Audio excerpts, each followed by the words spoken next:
I recall a moment when the realization struck me, how a person radiating potential danger could skillfully bypass everyone's vigilance, including my own. The setting was a boardroom in the autumn of 2012. A mid-level executive, possessing an almost unassuming charm, subtly influenced the atmosphere with his phrasing of decisions and minor disagreements. I observed, with a degree of disbelief, as three seasoned directors, each boasting decades of experience, concurred with suggestions that slowly eroded their own authority. The telltale signs were discernible, the executive's smiles were timed perfectly, compliments lingered just a tad too long to maintain comfort, and facts were framed as if originating from the directors themselves. But no one, not myself or them, identified the manipulation until it had already succeeded. Psychologists might label this as the illusion of transparency, but its manifestation is far more subtle. Back in 1961, Solomon Asch conducted his well-known conformity experiments, where participants were asked to compare line lengths. Even when a single individual insisted on the incorrect line, a considerable portion of the group followed suit, essentially denying what their own eyes perceived. In that instant, rationality succumbs to subtle social pressure. I have witnessed such dynamics in corporate mergers, political debates, and even within families. Intelligent, educated individuals, fully capable of complex reasoning, suddenly agree to propositions that would seem illogical to any outside observer. Supposedly, the justification often lies in the pursuit of social cohesion or the avoidance of conflict, but such explanations fail to account for the almost invisible influence of the orchestrator, a ghost shaping the outcome amidst the general discourse. Consider a situation from 2009 involving a tech company, which I'll keep unnamed. Consider a situation from a junior analyst, barely 24, managed to persuade 3 vice presidents to commit to a product launch schedule that was logistically unsound. She didn't need to yell or strong-arm anybody. Her technique was subtle. She would ask the right question at the right time, rephrasing risk as opportunity. She leaned on phrases like, "We all agree," or "We're already behind," promoting a sense of agreement while concealing her own influence. By the end of the quarter, she was leading the meeting, with her superiors defending options that they hadn't realized were hers. Observing this, I remember thinking, this is beyond pure intelligence or competence.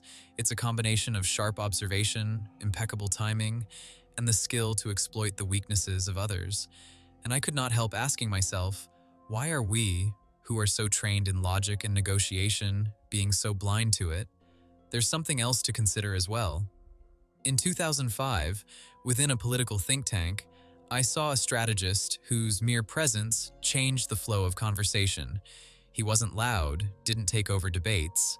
Instead, he used pauses and selective agreement, allowing others to fill in the blanks.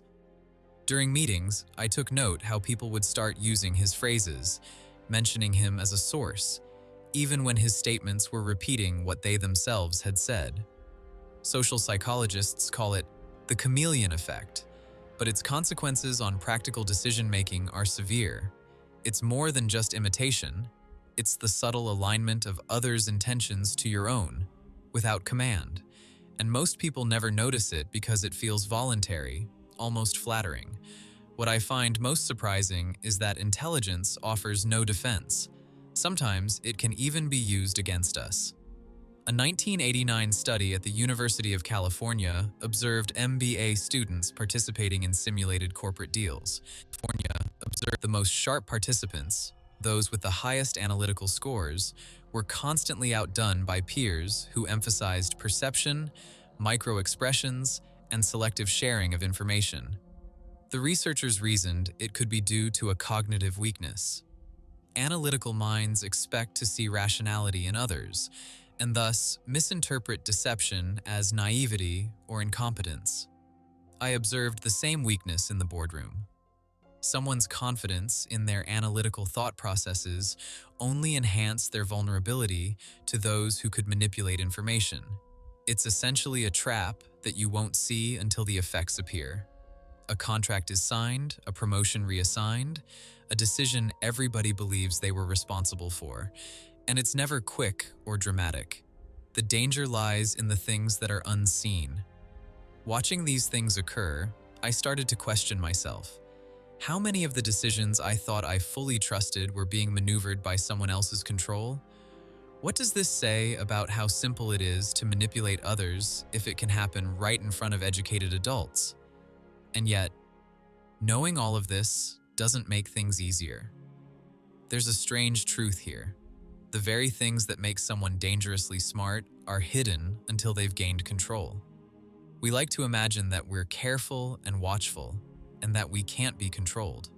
The data, however, paints a different picture. It makes me ask myself, if facts and experience aren't enough to protect us from power, then what rules those who fail to see it?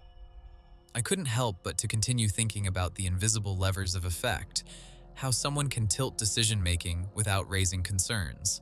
That's when it hit me that what if the lever itself is wearing a mask?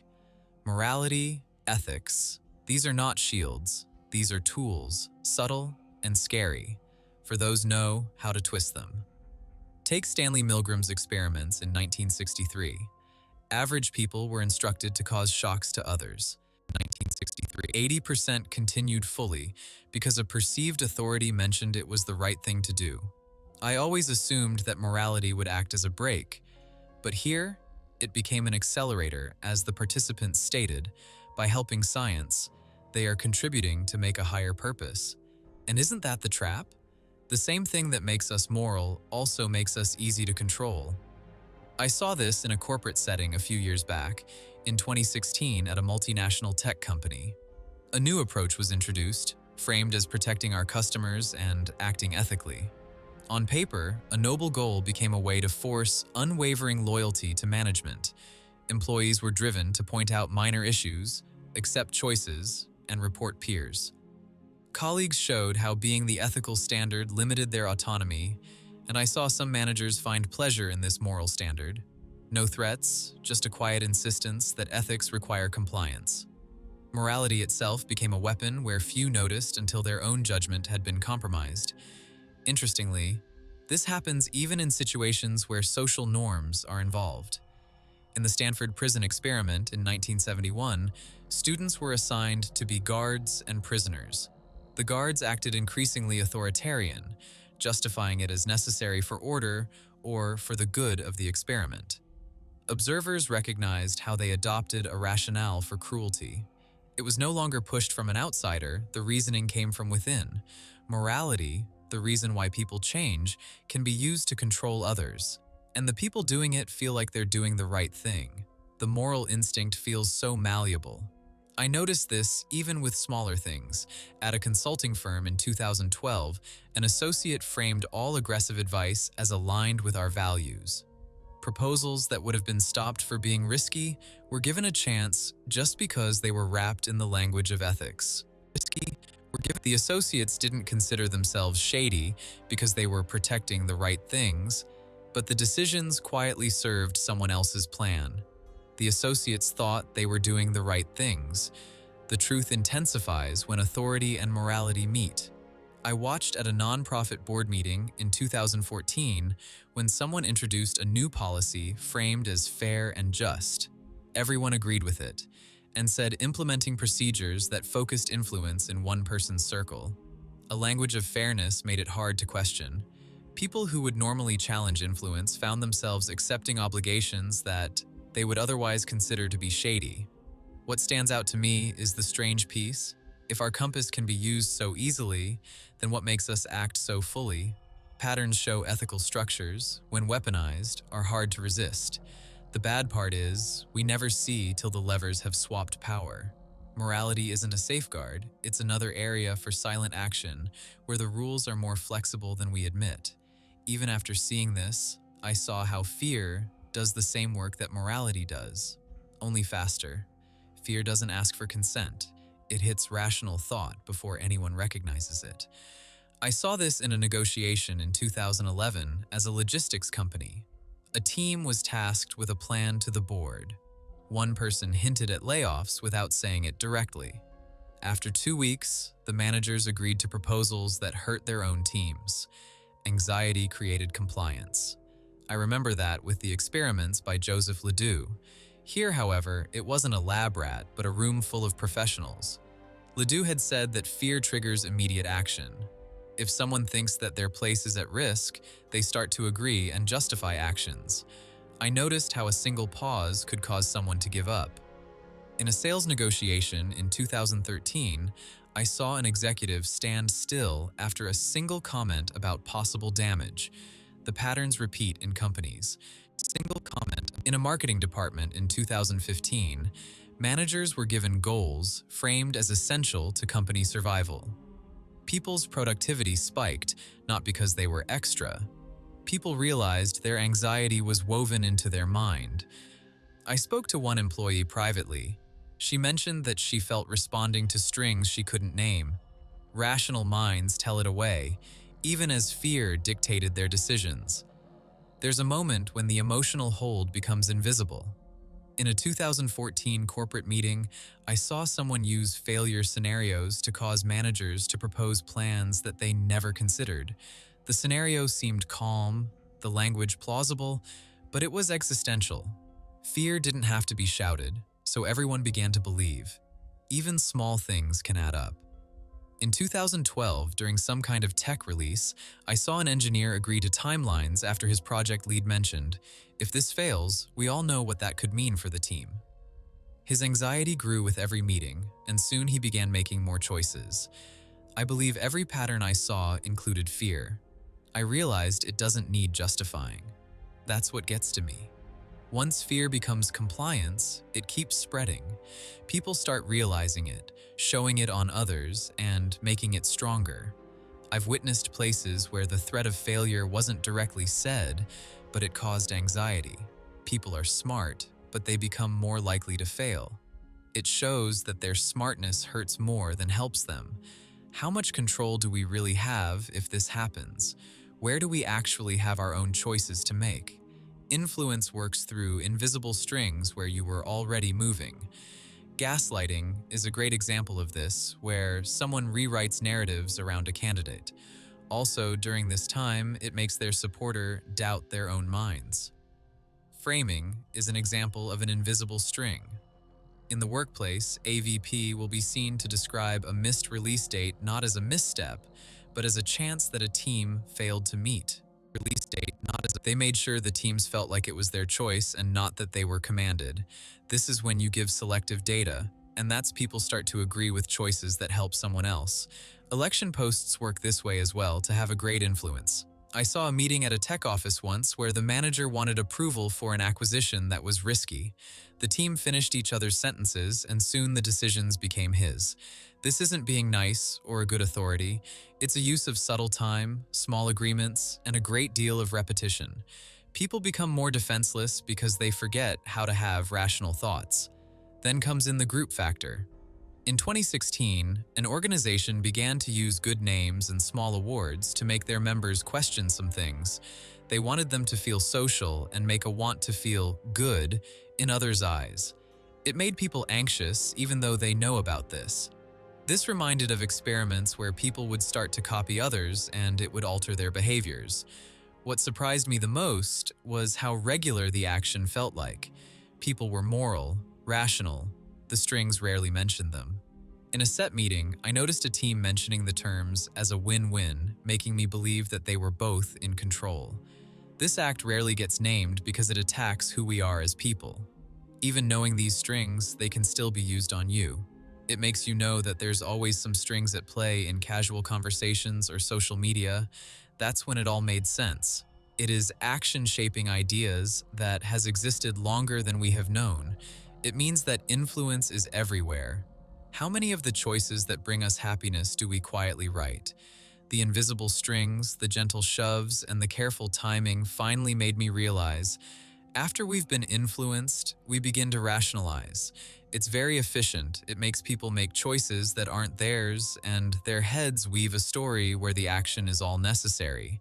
Aren't theirs. An example of this occurred in 2016, where analysts stated, "We don't have a choice." Even I began to think, that isn't their choice to begin with.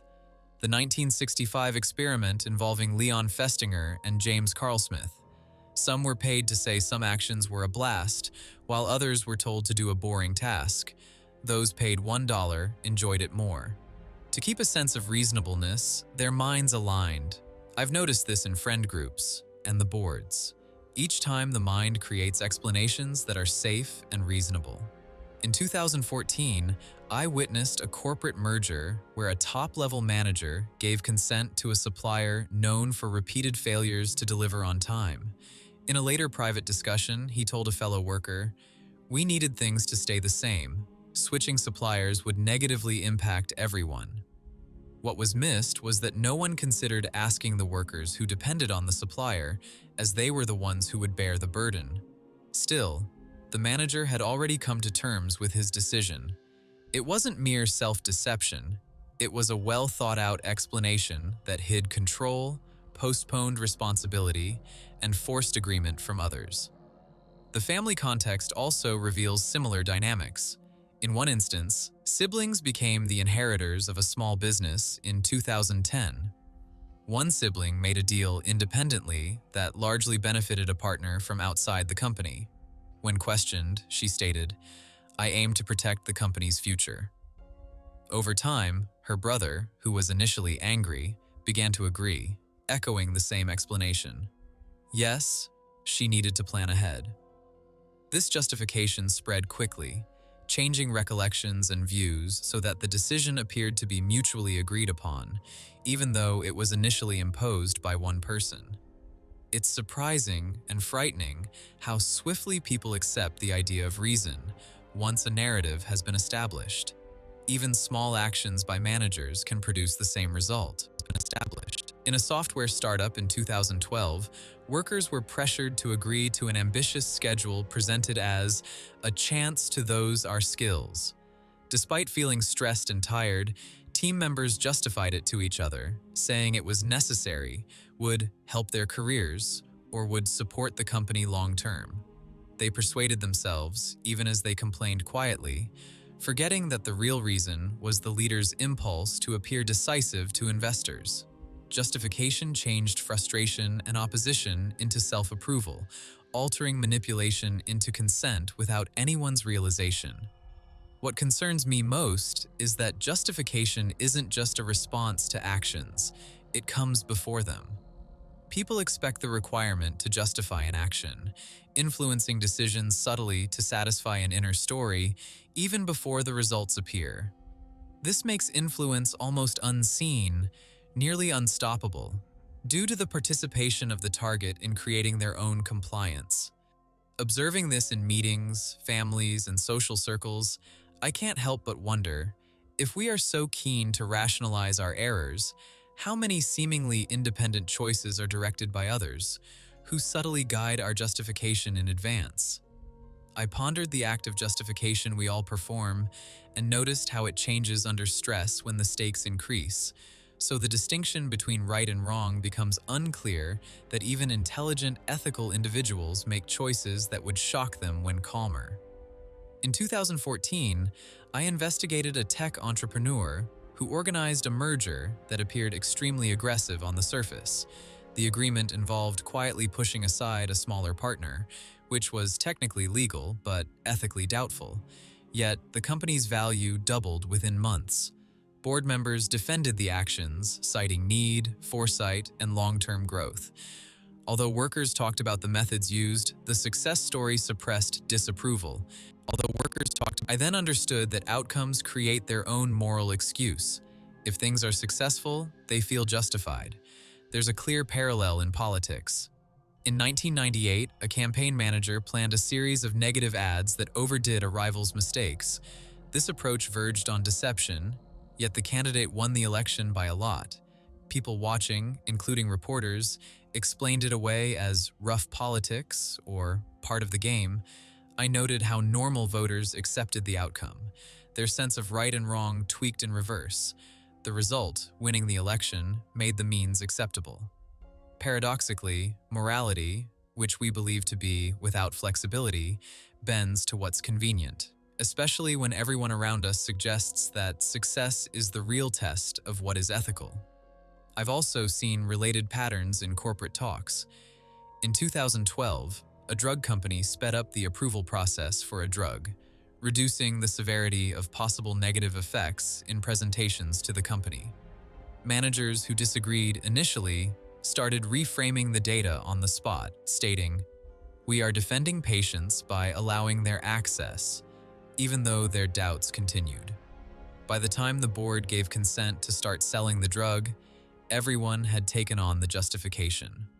Although the company technically defended its position and used moral terms, it really focused on being the top seller in the market. I didn't anticipate observing rational minds so smoothly matching obvious ethical risks with possibilities for personal and company profit. It's not limited to companies or politicians. I've seen siblings in family-run businesses use unclear accounting or leave out key details to gain an advantage, convincing themselves they are preserving the family's heritage to gain an advantage. In 2010, an oldest sibling quietly moved a small but important stream of income into a personal account, justifying it as an investment to help the business survive. The younger siblings, though initially upset, slowly began to justify the action too, citing strategic sight. The damage to their moral standards extended rapidly, covered up in collaborative thinking.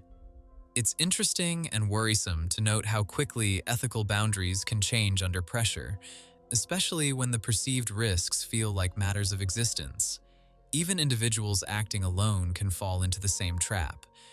In 2015, I spoke with a manager in the middle of the hierarchy who bypassed the regular steps to get supplies to secure a profitable contract. She mentioned she wouldn't act that way normally, though deadlines and demands from the higher positions created a mental place where cutting corners seemed like the most sensible option. She convinced herself at the end of the project that what she did had been necessary for the team to continue. This is where theory breaks down. Justification doesn't just happen after the action. It happens before, influencing the decision directly, so the person feels in control, even as the ethical issue worsens. The puzzle I keep going back to is this. When results are used to measure morality, the methods of influence and deceiving oneself come together, and normal people can become involved in plans they would have refused under normal situations. Success, quick deadlines, stress, all make for an unclear environment where what is right and wrong is questionable. In such circumstances, influence becomes almost undetected.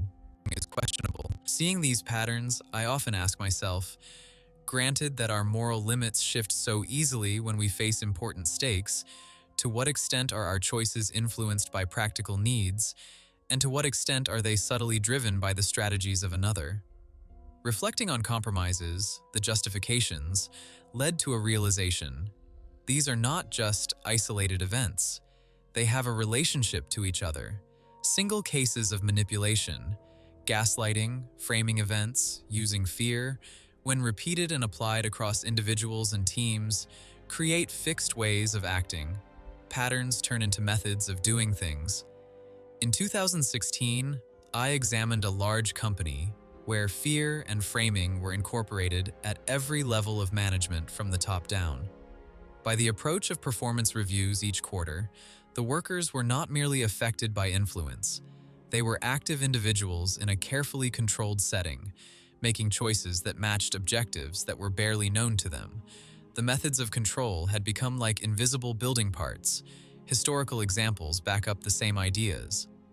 All through the early 1930s in corporate Germany, business leaders created ways to motivate workers that hid control as measures to improve productivity. Workers were under the impression they were making choices, assessing their options, even having conversation about which tasks to complete. The structure made certain choices were in line with the goals. It wasn't just one mastermind.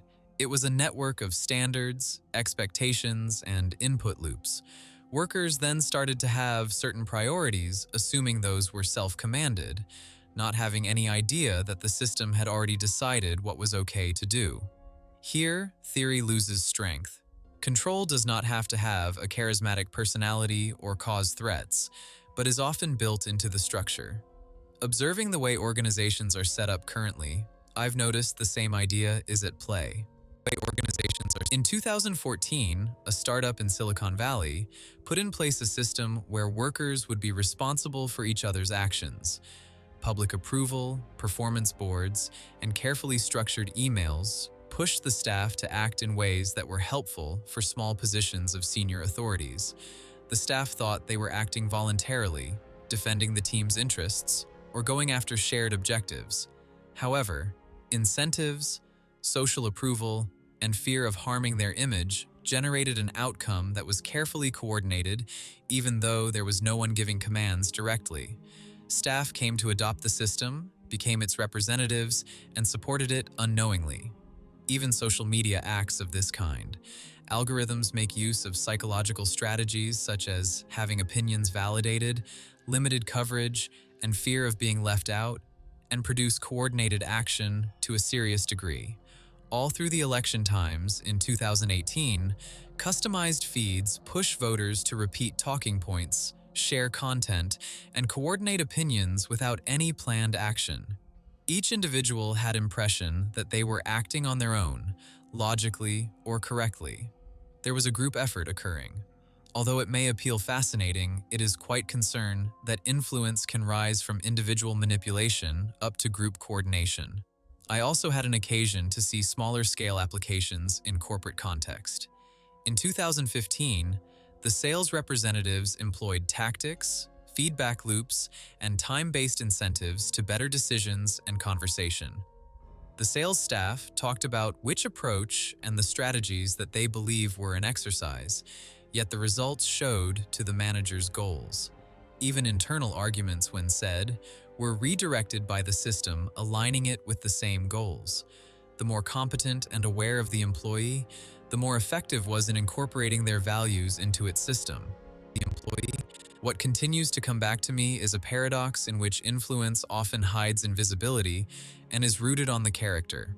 Guidelines, incentives, feedback, and repetition come together into systems that guide behavior at scale, changing independence into expected behavior. Those act within these systems feel enlightened or have independence or justification. The issue lingers. If control can be created within the system, making it unseen and independently reinforced, how many options considered ourselves predetermined rather than decided by our own judgment? I kept tracing the feelings, moral values, justification, and control to come to the clear point in which all actions are performed with the mind and body. In 2014, I watched a CEO who applied those lessons at a time.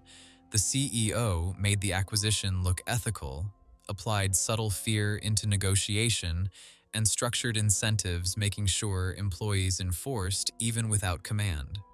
By the end of the quarter, the system worked that had come from a single thought. This is not made up as strategists in campaign strategies use framework, moral perception, with fear and association. In 2016, a manager managed influence on voters across multiple states by leveraging selective framework and social approval. The strategies alone were quite influential, however, formed a psychological environment that made it difficult for opponents to intervene. The participants, which included donors, made individual choices, yet every decision was designed by structures, making it practical to find resilience. I noticed similar actions in corporate. In 2015, tech firm coordinated with employees, lawyers, to external consultants in risk assessment in all frame, signal and incentives supporting the desired outcomes. Staff would prove with their own, coordinate with priorities, while serving the director's plan, prove with their own. The lesson showed to work in small group where one sibling applied negotiation to rationalization. However, making the people to believe independently and ethically. By anyone noticed, control was embedded through there. Its clear controlling is not charm alone, it's to be sign perception, decision, and anticipate rationalization.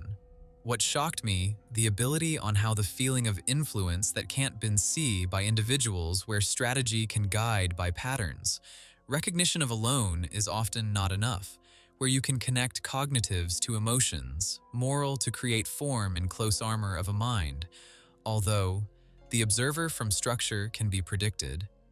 I didn't had high expectations seeing the order in conversation, in actions from behavior where almost done by system. The challenge can get duplicate once you recognition operations from boardroom, social media, and political. In the paradox, the more that we have, better to see individual guided to strategies never recommended. I keep asking if these mechanisms are great, mostly unseen compared to our choices playing design to the others. Then I got to realize a warning understanding ability is not safe that I spoke in 2016, executives where structures, emotion were great influence. In her paper, to show teams that anticipate objections while alignment. But she admitted anxiety with disconnection from herself. Past illustrations show fragile of practicalities in rule that did not immunize concern on the modern corporate where led behavior with guilt and isolation later. Even, how the exact human response cannot remove is the precise system of influence. What troubles is duality, where there can masters, without showing, can erode with the subtle psychological we will discuss. In our show, The Alienation, where whether the end means justify the conscience. However, to show an outward environment, not to keep us internally with less to act or show. An outward environment. I often understand observers or friends where guide to the systems where influence to making choices. The social aspects Milligrams states the better ability, where can act is not action, however, reflect. The show of knowledge doesn't take act, but show terrains in which you apply levers by yourself. Reflecting comes final. With awareness provides with knowledge about how in influence can have integrity. In 2014, the nonprofit can show ethical showing to the collateration without manipulation. It was not perfect. It can highlight points in small conscious, which avoid effects. To provide influence without surrender, integrity, not great compromise. The haunting it gets, one to understand, to become of human. But this knowledge can tempt. The challenging is not to give system moral ambiguity, but to go them into values, where influence is unavoidable, and interaction, then how to act, to been consumed to tools. Where the question remain, I kept asking is to erase to better only illuminates it.